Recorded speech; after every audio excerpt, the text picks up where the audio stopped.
Alright, so there's a place called Immersive for Tokyo that just opened in Odaiba, but please do not book this place before you've watched this video. There are a ton of sponsored TikTok videos all across the app right now, and for what you're going to be spending, which is around 30,000 yen and a day of your time, you could also be going to Disneyland or Disney Sea. So let's start with the good stuff. So we did the Sherlock Holmes experience as part of our ticket. That's you and 100 other people walking around this closed off section of the building. I actually thought this was kind of cool. It's a live performance that takes place around you. You're going up and down stairs, in and out of different rooms, and you do miss a good amount of the story because it's all happening in parallel. But I kind of dig that. I thought that was really interesting. I've never seen that done before. All the actors and actresses were great. Everyone was in character the whole time. Yeah, that was really cool. Love that. We also did the cabaret. We were sitting right up close to it, which was an extra 2k yen.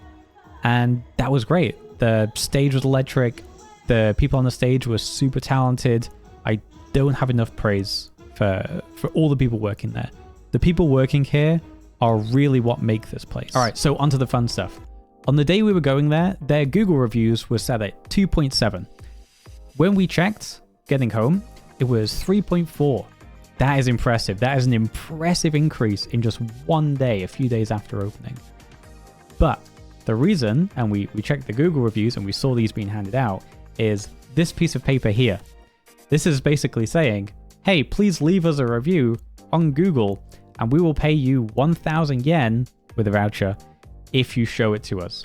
Now, if you're going to be forced to show this to them, there's very few people, especially in Japan, where people want to be polite, who are going to leave a 1-star review and show, hey, I've left you a 1-star review.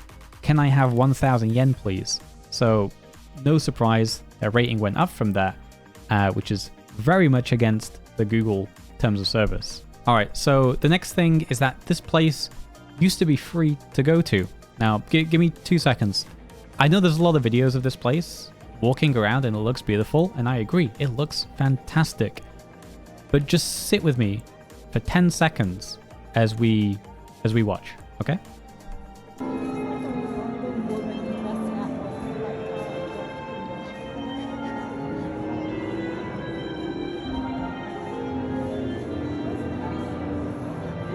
Alright, now I want you to spend 10 seconds watching this video from Kathy Cat, awesome YouTuber, you should check her out, of what this place used to look like. In the meantime, while I was walking around, it's already changed to daytime now.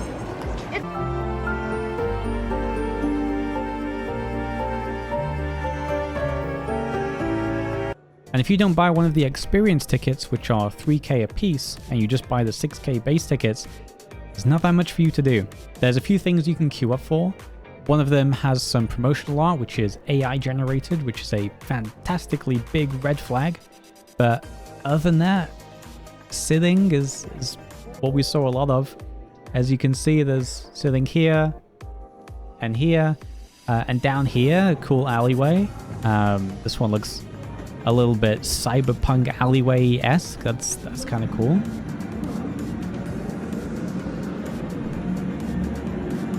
Then there's the other things you can imagine, like the food is super expensive and super mid. We paid almost 7k for our meal. Here's what that looked like. Yeah, as you can imagine, everything's served on plastic, eaten with plastic, you drink in plastic. Oh, sorry, one more thing. They didn't fill the glass properly. Look, this is the line they're supposed to fill it to. Again, like this was the cabaret restaurant as well. There was times in the day where it was a little bit busier. I feel sorry for the people actually doing the cabaret. Again, they were doing such a good job. They were killing it every single time. I really, really want to emphasize the people working here are great. There is no fault of this down to them. It's the people who are managing this place. Alright, so I'm going to let this footage of the central square play out as I kind of wrap things up here, but in general, is it worth it? No. I mean, the Google reviews speak for themselves. You can go to Disney for the same price, Disney Sea for the same price. You can spend less and get more and queue for the bigger attractions, albeit with a longer wait time, but you're getting that Disney quality. And if you're going to be pricing the same as Disney, you need to be competing. If you don't want to compete as Disney, then don't charge the same prices. I think that these guys would do really well if they charged a much, much lower entry fee, like a few hundred yen, and maybe charge for some of the like D tier, C tier attractions. And for the bigger experiences, like the Sherlock one, there's the Tokyo Revengers, charge the full price. Those are great. You should absolutely be paying that much for the quality of those experiences. Even the cabaret, like they should be charging seats per table, even apart from the ones that are up close. Those are great experiences that I think deserve some money to be charged for. But just walking around there on the base pass, it's not worth it. Everything's closed. If you charge a lower entrance fee, you can get more people in. You can charge for slots for independent businesses to open up places or just contract them out. There is so much potential in this place.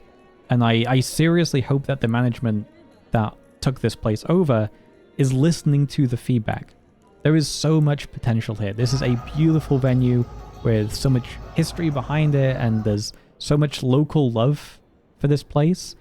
And they're turning it into Daiso Disney. And I really want to see this place do better.